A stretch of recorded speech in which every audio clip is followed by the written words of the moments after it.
अच्छा बच्चों, हम स्टार्ट करते हैं बाइनरी रिलेशन के बारे में, क्योंकि ये नेक्स्ट एक्सरसाइज के दो टॉपिक्स हैं। एक बाइनरी रिलेशन है, एक फंक्शन है। बाइनरी रिलेशन क्या होता है? रिलेशन तो आपको वैसे ही कॉमनली यूज वर्ड है कि रिलेशनशिप्स या रिलेशन वर्ड, किसी चीज़ के साथ तल्लक रखना। ठीक है।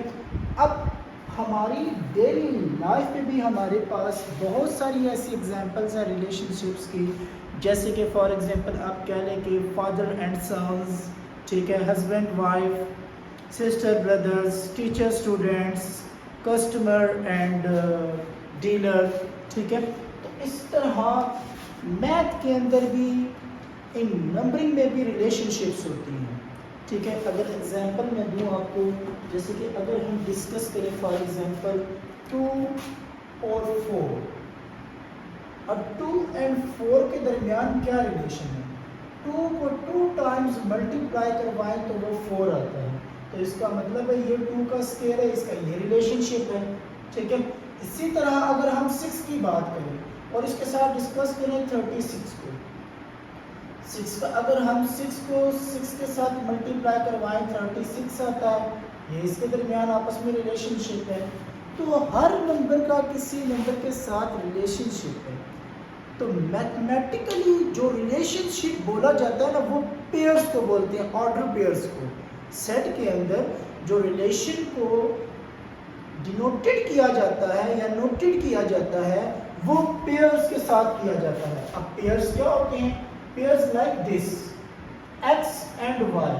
अब ये एक पेयर्स टर्म है जिसमें एक एक्स होता है, एक वाई होता है।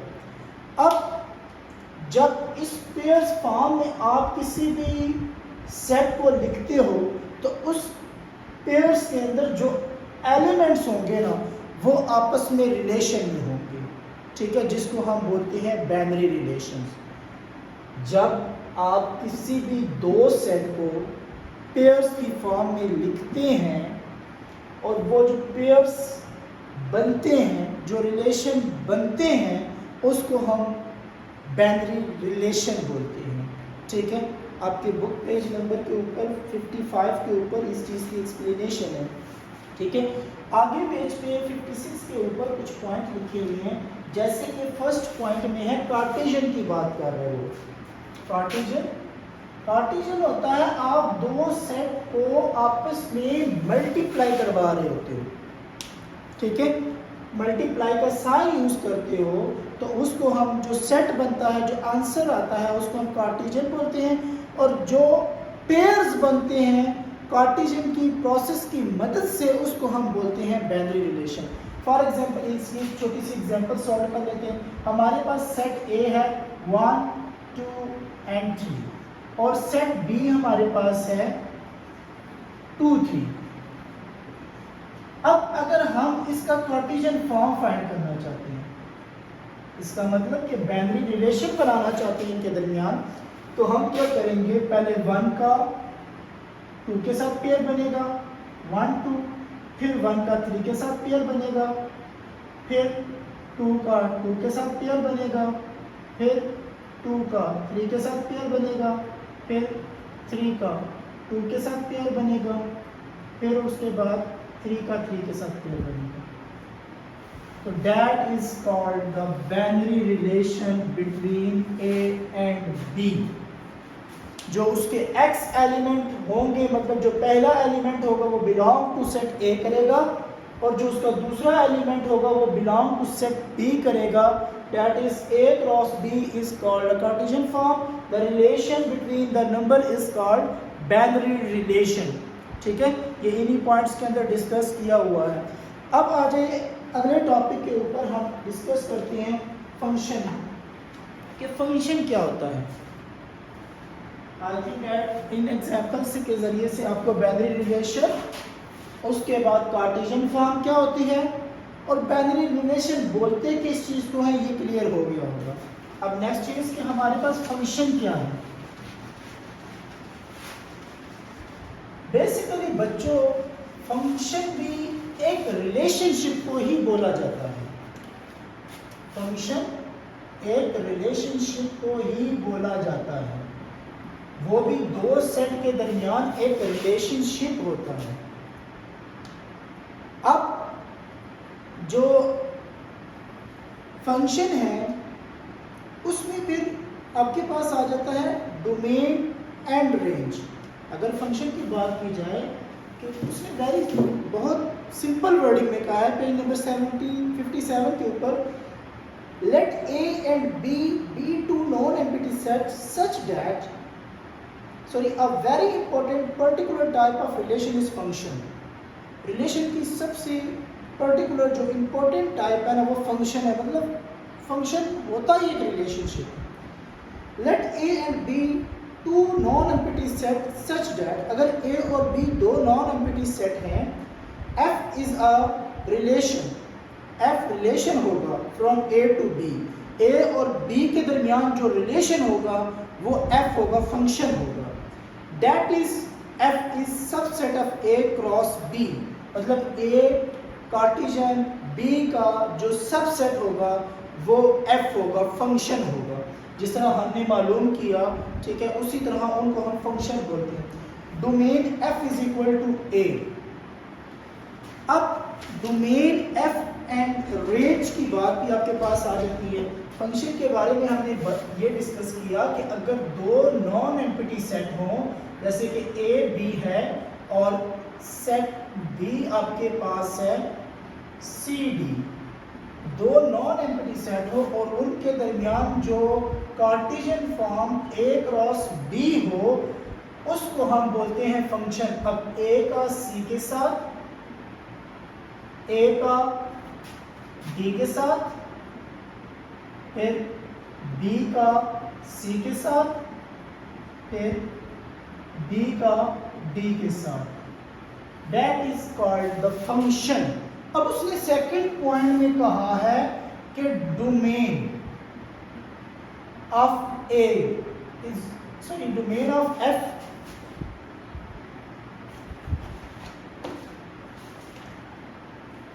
Domain of F is equal to A. इसका मतलब है कि आपके पास पेयर के जो पहले एलिमेंट्स होते हैं वो डोमेन्स होते हैं। पेयर्स के जो पहले एलिमेंट्स होते हैं वो क्या होते हैं? डोमेन्स। अगर कोई कहे कि इस पेयर्स के मुझे डोमेन फाइंड करके बताएं, तो याद रखना पेयर्स का जो पहला एलिमेंट्स होता है वो डोमेन होता है। तो ये नहीं, अब दूसरी ये चीज कि उसको रिपीटेड नहीं लिखना। अब आपने डोमेन के सेट में ये नहीं लिखना A B B, no, domain का जो आंसर होगा वो सिर्फ ए एंड बी होगा, ठीक है। अब अगर रेंज की बात की जाए, किसी भी फंक्शन का रेंज क्या होता है, ठीक है, किसी भी फंक्शन का रेंज क्या होता है? उसका सेकंड एलिमेंट उसका रेंज होता है, जो पेयर्स बनाता है, जो पेयर्स के अंदर होता है, ठीक है, तो उसको हम बोलते हैं रेंज। जैसे कि अगर इसके रेंज की बात की जाए तो वो सिर्फ आपके पास है सी एंड बी, ठीक है। अब डिफरेंट टाइप ऑफ फंक्शंस हैं, ठीक है, हम डिस्कस करते हैं टाइप ऑफ फंक्शंस को। I think that function clear हो गया होगा। फंक्शन क्या होता है? एक रिलेशनशिप होता है, ठीक है, और उसमें हमने डोमेन और रेंज के बारे में बात की कि डोमेन और रेंज किसी भी फंक्शन का कैसे मालूम किया जाता है। फिर उसके बाद आ जाता है type of function. Into function, into function ऐसा फंक्शन होता है कि जब फंक्शन सेट ए का एलिमेंट, जैसे कि फॉर एग्जांपल यहाँ पे 1 2 3 और यहाँ पे 1 2 3 4, इन टू फंक्शन, ऐसा फंक्शन जो सेट ए बी के साथ रिलेशन बनाए 1 by 1, ठीक है। इन टू फंक्शन डेफिनेशन है, if a function a belong to b such that the range f subset b range f not b, then f is said to be a function from a into b. In figure 1 f is the clearly function but range f not b, therefore f is a function from a into b। अब वो देखिए कह रहा है कि जो range है वो बी के इक्वल नहीं है, जो फंक्शन का रेंज है वो बी के इक्वल नहीं है। अगर इसको पेयर फॉर्म में मैं लिखूं, पेयर इसका बन रहा है 1 1, ठीक है, फिर दूसरा पेयर बन रहा है 2 2 एंड तीसरा पेयर बन रहा है 3 3। 4 को हम मेंशन ही नहीं करेंगे क्योंकि उसने किसी के साथ रिलेशन ही नहीं किया। अब अगर इसके रेंज की बात करें तो रेंज में कौन से एलिमेंट है सिर्फ 1 2 एंड 3। अब जो ये रेंज है फंक्शन का, ये नॉट इक्वल टू है सेट बी के, तो तब हम कहेंगे कि वो फंक्शन क्या है, इनटू फंक्शन। एक तो फंक्शन आपके पास इमेज बनाओ, सेट ए का इमेज सेट बी के अंदर मौजूद हो, रिलेशन मौजूद हो। दूसरा सेट बी का एक एलिमेंट ऐसा हो जो सेट ए के साथ कोई रिलेशन ना बनाता हो, उसको हम कह सकते हैं कि ये इनटू फंक्शन है, सिंपल वर्डिंग में, ठीक है।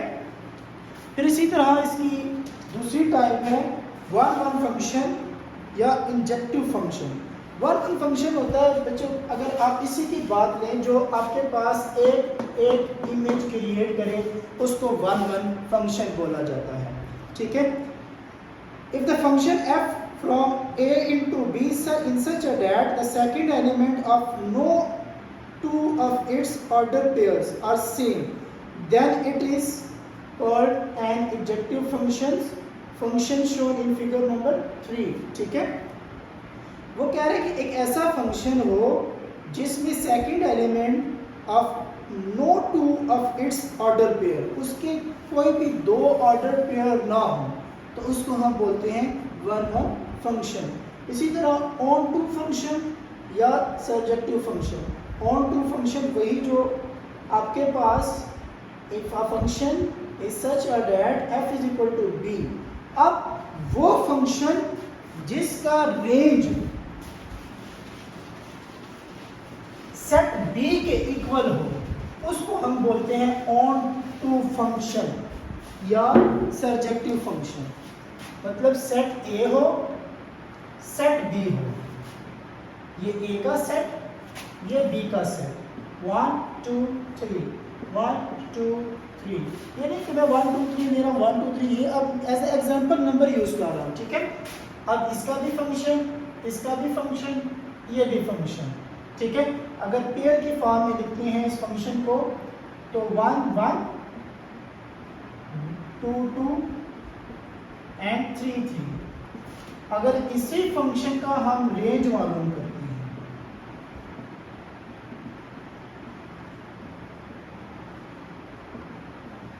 Range is second element 1 2 3। अब यहाँ पे देखें जो रेंज का सेट हमारे पास आया उसमें कितने एलिमेंट है, 3, और सेट बी में भी कितने एलिमेंट है, 3। तो इसको हम बोलेंगे सर्जेक्टिव फंक्शन, जिसमें फंक्शन का रेंज और सेट बी के एलिमेंट आपस में सेम हो, तो हम बोलते हैं वो क्या है, सर्जेक्टिव फंक्शन या ऑन टू फंक्शन। उन्होंने स्टेटमेंट में ये चीज लिखी हुई है, function range are equal to set B, ठीक है। इसका यही मतलब है, या सिंपल वर्डिंग में कि ए के और बी के एलिमेंट सेम हो और 1 to 1 वो आपस में रिलेशन बनाते हो, ठीक है। या बी का कोई ऐसा फंक्शन ना रहे जिसने ए के साथ रिलेशन ना बनाया हो, तो उस सेट को भी हम क्या बोलते हैं, ऑन टू फंक्शन। आगे आ जाते हैं 1 1 और ऑन टू फंक्शन और बाइजेक्टिव फंक्शन, ठीक है। ये सेम चीज़ ही होती है जैसे हमने इसको डिस्कस किया, बिल्कुल सेम एज इट इज, यही चीज़, यही टाइप है, ठीक है बच्चों। तो ये फंक्शन की टाइप हमने डिस्कस की, बाइनरी रिलेशन को डिस्कस किया। अब आ जाए हम एक्सरसाइज को डिस्कस करते हैं। एक्सरसाइज का क्वेश्चन नंबर 3.3 एक्सरसाइज है और क्वेश्चन नंबर 1 है। क्वेश्चन नंबर 1 की स्टेटमेंट है, for A is equal to 1 2 3 4 find the following relation in A, state the domain and range of each relation. हर रिलेशन का आपने डोमेन और रेंज भी बताना है और आपने इसकी कार्टेशियन फॉर्म फाइंड करनी है, और उसके साथ आपने जो इसकी रिलेशनशिप का एक्स एंड वाई में रिप्रेजेंटेशन है कि ये कहाँ पे पोजीशन लाइज कर रहे हैं, तो वो भी आपने बताना है। फर्स्ट 2 पार्ट्स मैं करवा दूंगा, लास्ट 2 पार्ट्स आप लोगों ने खुद करनी है। जैसे कि ये एक कार्टेशियन फॉर्म था, यही कार्टेशियन फॉर्म चारों क्वेश्चन में यूज होगी, ठीक है। ए क्रॉस ए का ही ए के साथ, पहले 1 का 1 के साथ, फिर 1। अब इस चीज को मैंने लिखा नहीं हुआ, अगर आपको मुश्किल हो रही है तो उसको लिख लें तो आपके लिए इजी हो जाएगा। पहले 1 का इन चारों के साथ, 1 का 1 के साथ, फिर 1 का 2 के साथ, 1 का 3 के साथ, 1 का 4 के साथ, फिर 2 का 1 के साथ, 2 का 2 के साथ, 2 का 3 के साथ पेयर्स, 2 का 4 के साथ पेयर्स, 3 का 1 के साथ, 3 का 2 के साथ, 3 का 3 के साथ, 3 का 4 के साथ, 4 का 1 के साथ, 4 का 2 के साथ, 4 का 3 के साथ, 4 का 4 के साथ पेयर्स। अब पार्ट 1 क्या कहता है कि आपने इस तरह के पेयर लिखने, देखिए उसने कहा है कि एक्स वाई पेयर, आपने एक्स वाई का वो पेयर लिखना है जहां पे x is equal to y हो। इसका मतलब क्या है कि x और y दोनों की वैल्यू सेम हो। अगर x 2 है तो y भी 2 होना चाहिए, x 3 है तो y भी 3 होना चाहिए, x 4 है तो y भी 4 होना चाहिए, x 1 है तो y भी 1 होना चाहिए। तो वो पेयर आपने लिखनी है। वो पेयर आपके पास है ये 1 1 y और x की वैल्यू सेम, 2 2 y और x की वैल्यू सेम, 3 3 y और x की वैल्यू सेम, 4 4 y और x की वैल्यू सेम। ये मैंने नीचे वो सेट बना दिया पेयर्स का, ठीक है। ये आपके पास सेट ए निकल रहा है। अब उसके बाद हमने इसका डोमेन और रेंज लिखना है। डोमेन मैंने आपको बताया था कि पेयर के पहले एलिमेंट को डोमेन बोलती हैं और पेयर्स के दूसरे एलिमेंट को रेंज बोलते हैं। तो इसका डोमेन ऑफ द ए वो भी 1 2 3 है, रेंज भी 1 2 3 है। देखो ऐसे, यहाँ पे देखो 1 2 3 एंड 4, तो 1 2 3 4 डोमेन आ गया। सेकंड एलिमेंट 1 2 3 4, तो 1 2 3 4 रेंज आ गया। इसका डोमेन और रेंज दोनों सेम है। अब उस पॉइंट को मेंशन करने के लिए आपने क्या करना है, अगर ग्राफ में दोबारा आपको बना के दूं, ये जो नीचे बना है x एंड y कोऑर्डिनेट, आपने सिर्फ x एंड y का पॉजिटिव टर्म बताना है क्योंकि यहाँ पे पॉजिटिव पेयर यूज हो रहे हैं।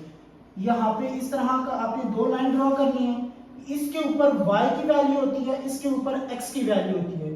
1 2 3 4, क्योंकि हाईएस्ट 4 है तो 1 2 3 4 तक।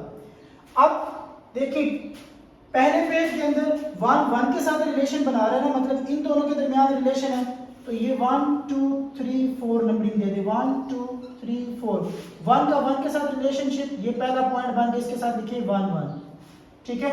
और 1 2 का 2 के साथ, ये 2 का और ये 2, तो यहाँ पे आ जाएगा पॉइंट, तो ये 2:2 बन गया, सॉरी कामा 2 बन गया। अब 3 का 3 के साथ, तो ये 3 के सामने यहाँ पे पॉइंट बनता है, ठीक है, तो इसके साथ लिखिए 3 3। अब 4 का 4 के साथ, तो ये पॉइंट बन गया 4 एंड 4। ये भी अब आपको समझ आ गया होगा कि ये कैसे बना है, ठीक है, सिंपल है। अब नेक्स्ट क्वेश्चन देखिए, उसमें लिखा हुआ है कि x y pairs, x y का वो पेयर लिखना है जिसमें एक्स और वाई को प्लस करें तो आंसर 5 आए। आंसर कितना है? 5 आए। तो यहाँ पे अब आप पेयर देखें, अब इसमें से पेयर हम निकालेंगे, जैसे कि इधर देखें 1 और 4 5, 1 + 4, 2 + 3 5, 3 + 2 5, 4 + 1 5। तो वही पेयर हमने यहाँ पे लिख लिए। देखिए 1 + 4 5, 2 + 3 5, 3 + 2 5, 4 + 1 5, ठीक है। अब उसके बाद इसका डोमेन और रेंज देखो 1 2 3 4, तो इसका डोमेन भी 4 है, फिर आपके पास 4 3 2 1, तो इसका रेंज भी 4 है, 1 2 3 4। अब इसके पेयर्स को मेंशन करना है। उसी तरह देखिए पहला पेयर्स क्या है? 1 4, x1 x1 y4, x1 है यहां पे आ गया और y4 है, तो ये पॉइंट बन गया जहां पे दोनों क्रॉस करती हैं। 2 3, x2 y3, ये y का 3 है, ये x का 2 है, तो ये पॉइंट बन गया 2 3 का, ठीक है। इसी तरह 3 2, x का 3 y का 2, y का 2 x का 3, तो ये पॉइंट बन गया। 4 1, x4 y1, तो 4 1, ये पॉइंट्स बन गए। इसी तरह आपने इसी रिलेशन से, जैसे कि पॉइंट क्वेश्चन 3 है एक्स वाई के वो पेयर लिखने हैं जिसमें एक्स प्लस वाई करें वो लेस देन 5 आए। अब लेस देन 5 कहाँ पे आता है? 1 प्लस 1 में आता है, 1 प्लस 2 में आता है, 1 प्लस 3 में आता है, 2 प्लस 1 में आता है, 2 प्लस 2 में आता है, ठीक है। उसके बाद 3 प्लस 1 में आता है। बस ये वो पेयर्स हैं जिसमें एक्स और वाई को प्लस करें लेस देन 5 आएगा। फिर फिफ्थ पॉइंट, फोर्थ क्वेश्चन है x plus y greater than 5। X plus y करें तो आंसर 5 से ग्रेटर देन आना चाहिए, इसमें नहीं है। फर्स्ट वन में 2 प्लस 4 6 5 से बड़ा, 3 प्लस 3 6 5 से बड़ा, 3 प्लस 4 7 5 से बड़ा, 4 प्लस 2 6 5 से बड़ा, 4 प्लस 3 7 5 से बड़ा, 4 प्लस 4 8। तो ये पेयर आपके पास आएंगे आंसर में, ठीक है बच्चों। अच्छा बच्चों, इसका क्वेश्चन नंबर 3 है। क्वेश्चन नंबर 2 पहले समझिए। क्वेश्चन नंबर 2 सिंपल है। Which are the following functions diagram represent the function of which type.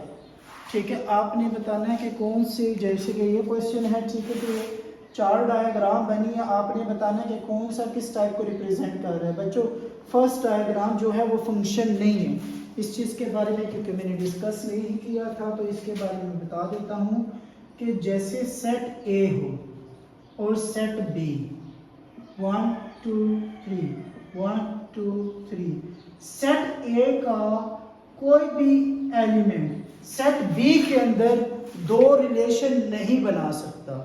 Set ए का कोई भी एलिमेंट सेट बी के साथ दो के साथ सेम रिलेशन नहीं बना सकता, ठीक है। तो it is not a function, ये फंक्शन नहीं है। तो इसका पहला जो पार्ट है वो फंक्शन नहीं है। सेकंड आपके पास 1 फंक्शन है, ठीक है,